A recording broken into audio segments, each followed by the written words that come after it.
Je sais que vous êtes là pour le quiz qui va arriver juste après, mais on va parler quand même ensemble un quart d'heure, 20 minutes. Donc de la nouvelle spécification CSS qui s'appelle Houdini. Donc salut, c'est IamVideo. Alors j'ai mis hello parce que ça rime. Voilà. Donc je m'appelle Vincent et en gros je suis cartographe et je fais du web à l'IGN France. Voilà. Donc on va parler à. Donc, effectivement, il y avait bien un souci. Ah oui non mais ça va pas aller. À mon avis, ça va puer pour après. Bon, c'est pas grave. Donc, on va parler de Houdini. Alors, Harry Houdini, qui était un magicien hongrois très connu pour ses tours de magie où il arrivait à se libérer de ses chaînes. On ne sait pas comment, sauf qu'il avait la clé cachée dans sa gorge, mais je vous le dis pas. Et ou les tours où il était enfermé la tête en bas dans des boîtes avec de l'eau. Et donc, quel est le lien en fait de Houdini en CSS, puisque la nouvelle spécification s'appelle Houdini? Eh bien en fait ça part de deux constats. Le premier constat, c'est qu'aujourd'hui il est impossible de polyfiler CSS même avec du JavaScript. Alors je sais, vous allez me dire oui mais moi j'utilise des polyfiles, j'y arrive très bien. En fait pas tant que ça. En fait la plupart du temps les polyfiles qu'on utilise ne sont pas des vrais polyfiles, ça va rendre un peu ce qui n'est pas compréhensible par le navigateur. On va pouvoir le faire en JavaScript, mais comme le navigateur ne le connaît pas, en fait, on ne peut pas vraiment faire ce qu'on veut. Donc, on arrive à simuler des choses, mais si on voulait vraiment polyfiler CSS, il faudrait qu'on ait accès en fait au parsage du fichier, il faudrait qu'on ait accès au render tree, à tout ce que le navigateur va générer, à la cascade, à la spécificité des sélecteurs, et qu'on puisse le changer, ou en tout cas savoir à quel moment on doit appliquer quoi. Et ça aujourd'hui c'est pas facile, c'est même impossible à 100%. Deuxième chose, c'est que l'innovation prend du temps et demande des consensus. Au W3C et dans les autres organismes de standardisation, ça prend toujours du temps de créer des nouvelles fonctionnalités. Alors déjà, ils sont pas tous des développeurs web, ils sont pas tous des designers, ils savent pas forcément quelles sont les attentes, ou alors ils veulent standardiser des choses en fonction des politiques, des navigateurs et tout ça. Et puis même la simple propriété qu'on veut rajouter, par exemple si on prend le cas de border radius qui a été ajouté il y a quelques années, on se dit c'est simple, border radius, je mets une valeur, ça fait des angles arrondis, puis c'est tout. Oui, alors c'est tout, mais ça marche comment avec les autres propriétés CSS? Si je fais des ombres, est-ce qu'elles sont arrondies aussi? Si je mets des overflow hidden, qu'est-ce qui se passe? Si je mets un élément, et ainsi de suite. Donc tout ça, ça prend vraiment du temps. Et donc c'est pour ça qu'on a l'impression que ça n'avance pas forcément vite, même si ça avance toujours. Et donc c'est là où arrive Houdini, la nouvelle spécification, qui va donner en fait aux développeurs l'opportunité de, alors j'ai mis hacker entre guillemets, le moteur de rendu. C'est-à-dire on va pouvoir directement dire à cette étape dans le navigateur, j'ai la main et je vais pouvoir faire des choses. Alors concrètement, un navigateur, simplement, on va dire ça marche plus ou moins comme ça. Il reçoit un fichier HTML, un fichier CSS, il le parse, il crée plus ou moins deux objets, le DOM, le CSSOM. L'association des deux va nous créer le render tree, c'est-à-dire une sorte d'arbre qui contient tous les objets et que notre navigateur sait donc comment rendre nos éléments dans la page. Et ensuite, il va passer à trois phases qui sont assez connues, le layout, le paint et le composite. Donc le layout, en gros, c'est tous les éléments sont dessinés dans la page, donc les tailles, les positionnements, ce genre de choses. Ensuite, on les dessine, donc paint, les borders, les arrière-plans, tout un tas de choses. Et ensuite, il y a la troisième phase composite qui est plus spécifique. C'est tout ce qui se passe plus ou moins sur la carte graphique. Vous avez eu une conférence tout à l'heure peut-être dessus, ceux qui étaient. En gros, c'est tout ce qui a besoin d'être traité sur un calque à part, et donc qui est envoyé à la carte graphique et qui est ensuite collé sur l'image du site. Donc ça, aujourd'hui, c'est le truc classique. Et vous voyez qu'en JavaScript, on a accès finalement qu'au DOM. On ne peut modifier que le DOM via JavaScript. CSS OM, on aurait dû pouvoir le faire, mais finalement ça n'a jamais bien marché et puis ça c'est plus d'actualité. Et donc Houdini en gros nous permettra de faire ça. D'avoir accès en JavaScript à toutes les phases de notre navigateur. Et vous voyez que CSS-OM a été remplacé par un truc qui s'appelle TypedOM. Donc en gros, Houdini, c'est plein de nouvelles API. Donc vous avez par exemple la CSS Parser API, qui est justement l'API qui va me permettre à l'étape du parsage du fichier de pouvoir gérer des choses. Le CSS Painting API, qui est celle qui va nous permettre au moment du dessin des éléments de pouvoir hacker le moteur. Et ainsi de suite, et ainsi de suite. Et donc en fait, Houdini, c'est l'inverse de la conférence de Thomas Zillox de tout à l'heure. C'est pas du CSS in JS, mais c'est du JS in CSS. D'accord ? Donc on va appeler une fonction, mais finalement c'est que du JavaScript qui est exécuté derrière. Alors, il y a un truc qui s'appelle les custom properties, qui n'est pas spécifique à Houdini, mais qui permet de faire déjà des choses pas mal. Donc là, typiquement, et j'appelle donc bien ça des custom properties et pas des variables, hein, parce que c'est vraiment des propriétés qu'on peut se créer. Et vous allez voir qu'avec Houdini, ça prend tout son sens. Donc là, typiquement, un cas très simple. J'ai la propriété BoxShadow qui prend normalement 4 valeurs. Si je veux changer une seule des 4 valeurs, je dois me retaper en fait l'écriture complète. Et donc, grâce aux custom properties, je peux créer des propriétés raccourcies. Donc BoxShadow X, BoxShadow Y, Blur et Color. Et du coup, ça me permet, lors du survol par exemple, de changer qu'une seule des propriétés. D'accord ? Donc là, vous voyez, par défaut, BoxShadow Y, quand je l'utilise, je dis si elle n'est pas définie, ça vaut 3. Et puis lors du survol, ça vaut 15. De la même façon, on peut définir la propriété CSS, mais depuis JavaScript. Donc, vous voyez ici, je définis lors du MouseMove la propriété TextShadow X, Y et le blur. Ce qui permet en fait de récupérer la position de la souris en JavaScript et juste de modifier la propriété CSS. Et puis après, c'est le navigateur qui fait le traitement.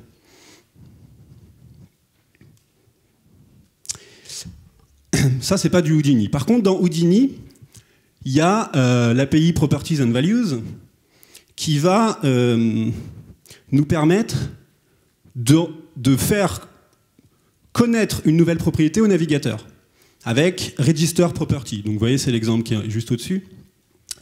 Jusqu'à là, ce qu'on a fait, c'est on a utilisé une propriété, mais on ne sait pas si cette propriété, elle reçoit une longueur, elle reçoit une couleur ou n'importe quoi d'autre. Donc en fait, notre navigateur, il ne sait pas vraiment quoi faire, hormis appliquer la valeur. Donc si on est rigoureux, ça marche. Par contre, ici, vous voyez, j'enregistre une nouvelle propriété BoxShadowBlur en lui précisant que c'est un type longueur en CSS, avec voilà, 2-3 choses en plus. Et donc je vais pouvoir faire une transition sur ces propriétés. Maintenant que le navigateur est au courant de son type, il va pouvoir animer en fait cette propriété. D'accord ? Donc ça, là, il n'y a rien d'autre en fait que le petit morceau JavaScript et puis le CSS. Et donc on va pouvoir faire des choses un peu rigolotes comme animer des dégradés. On ne pouvait pas le faire jusqu'à maintenant. On ne pourra toujours pas le faire, mais par contre on peut animer des couleurs.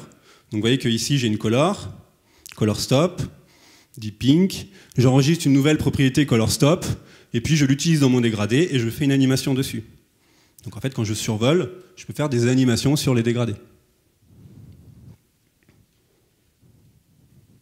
Alors, est-ce qu'on peut utiliser Houdini ?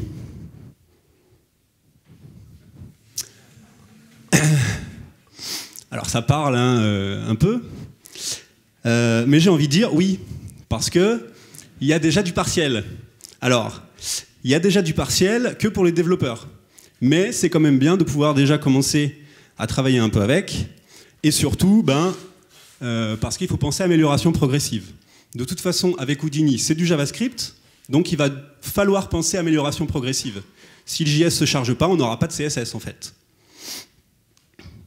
Alors, on va s'amuser un peu avec la CSS Painting API, celle qui nous permet de dessiner, et c'est celle qui est déjà supportée en fait dans Chrome. Donc, ici, un petit morceau de CSS. Donc vous voyez qu'on utilise une nouvelle fonction qui s'appelle paint, et je référence un truc, circle, qui est en fait défini en JavaScript avec un register paint. Donc j'enregistre un nouveau dessin, en gros, et vous voyez que la fonction paint, ici, bah, ce qu'elle fait, c'est qu'elle récupère le X et le Y, en fait le centre, et puis après, via un canevas, elle va me dessiner un cercle. C'est tout, de couleur deep pink. Ce qui permet en fait de dessiner un cercle dans cette div, et donc peu importe la taille de la div, hein, mon cercle se dessine bien au centre. D'accord? Alors c'est bien, mais c'est pas top. Ce qui est mieux, c'est qu'on va pouvoir utiliser les custom properties. Donc vous voyez que là, je crée une propriété circle color, que je récupère donc, dans mon register paint, qui me permet de l'utiliser dans le fill style, donc de dessiner de la couleur que je veux, ce qui permet en fait, depuis CSS, de changer la couleur du dessin du background image. D'accord? Donc là déjà c'est pas mal. Et puis bien entendu, si on rajoute des propriétés, donc là on rajoute une propriété x, y et radius.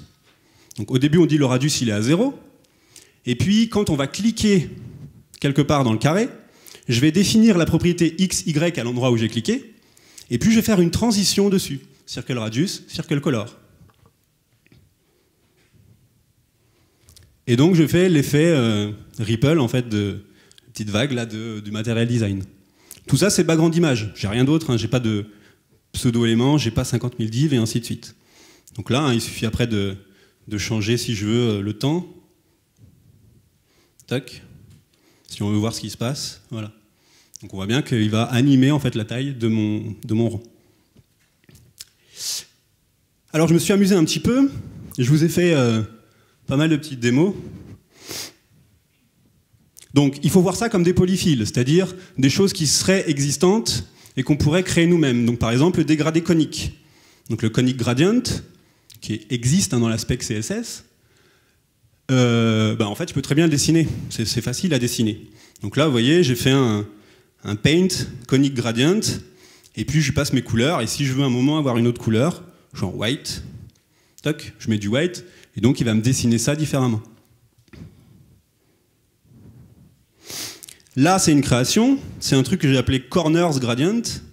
Donc en gros je définis, donc c'est en bas là, background paint, hein. Je définis la couleur de mes 4 coins d'une boîte, et ça me fait un dégradé entre les 4 coins. Donc ça c'est rigolo. On ne peut pas le faire aujourd'hui, on pourra peut-être jamais le faire, mais on peut déjà le faire avec CSS Houdini. Des checkbox, alors ça c'est rigolo, ça sert pas à grand chose parce qu'on peut le faire autrement, mais là ça me dessine une petite checkbox, donc en fait le petite coche, j'ai pas d'icône, c'est juste un petit dessin qui est dessiné, et vous voyez que je peux définir la color ici depuis CSS via une propriété que j'ai appelée checkbox tick color. Donc là si je mets black, hop, je peux définir la couleur de cette checkbox. Enfin, on peut imaginer ce qu'on veut. Hein. Ce qui est rigolo, c'est qu'en fait, on dessine à l'intérieur des éléments. Vu qu'on dessine, on peut dessiner finalement ce qu'on veut. Donc, j'ai un background image, très bien. J'ai des propriétés de background, mais il m'en manque. J'ai pas background opacity, par exemple, ça n'existe pas. J'ai pas background rotate ou background filter. Là, je peux les créer. Donc, background opacity, je dessine l'image, mais vu qu'elle est dans un canevas, je la dessine avec un niveau de transparence. Background rotate, c'est pareil. C'est qu'un background image, hein, finalement. Et puis les blurs ou les saturations, et ainsi de suite. Donc là, je ne l'applique pas directement sur une image, mais sur le background en fait, de l'image. Donc là, ici, la démo, elle est un peu cassée. Ouais, c'est les arrondis, bon, c'est pas grave. On voit que ça dessine des bordures un peu pas nettes. Donc là, c'est une librairie hein, qui s'appelle Rough.js, qui permet de dessiner des traits pas droits. Et donc, on peut l'appliquer en border image, hop, et puis on peut faire des bordures comme ça. Donc en fait, vous voyez que Houdini, ça ouvre quand même pas mal de choses. Ici, un autre exemple hein, de trucs qu'on voit partout, des séparations pas droites. Là, du coup, avec des propriétés, je peux dessiner des arcs de cercle, et du coup, je peux gérer la hauteur, je peux gérer éventuellement la largeur, je peux gérer éventuellement la couleur, et puis je peux gérer le type, diagonale, curve.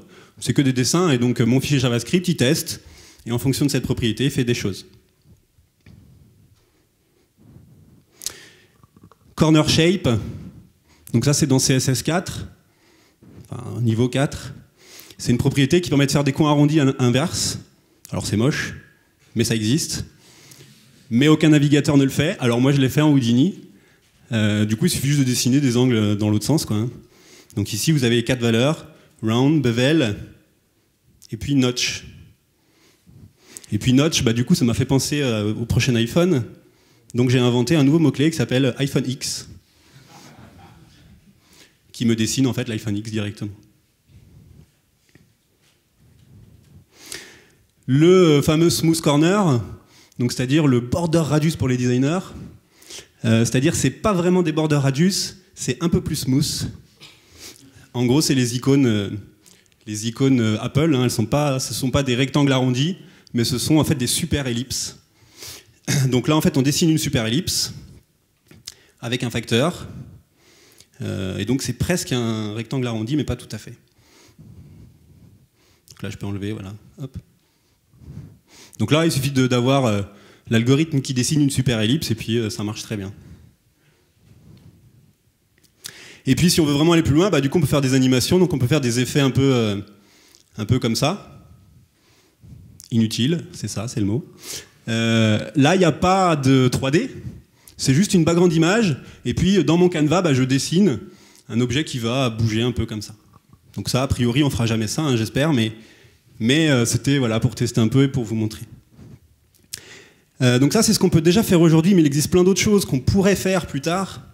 Alors j'ai passé très vite dessus, mais on va pouvoir faire la même chose avec son propre layout. Donc on a vu le paint, mais il y aura aussi une fonction layout, et donc de créer son propre layout à la main. Alors à mon avis, on le fera jamais, mais ça pourra exister. Il y a aussi un truc sur les animations qui permettra d'exécuter dans un, pas vraiment un thread, mais dans un worklet, un truc séparé du thread principal, et de faire des animations en fonction du scroll, c'est-à-dire en fonction de la position du scroll. On crée une timeline et puis on peut créer une animation à base de ça. Alors c'est plutôt compliqué, hein, mais ça va sûrement arriver très vite, ça. Et puis encore plus loin, donc des choses qui n'existent pas mais qui du coup sont totalement possibles, vu qu'on aura a priori accès au parseur, on aura accès au render tree, on pourra se créer nos propres fonctions. D'accord ? Puisque c'est moi qui vais dire, si tu connais pas ça, je te dis ce que c'est, puis après je te dis comment tu dois le faire en paint, en layout et ainsi de suite. Donc ses propres fonctions, éventuellement ses propres sélecteurs si on a envie. Pourquoi pas ses propres at-rule, hein.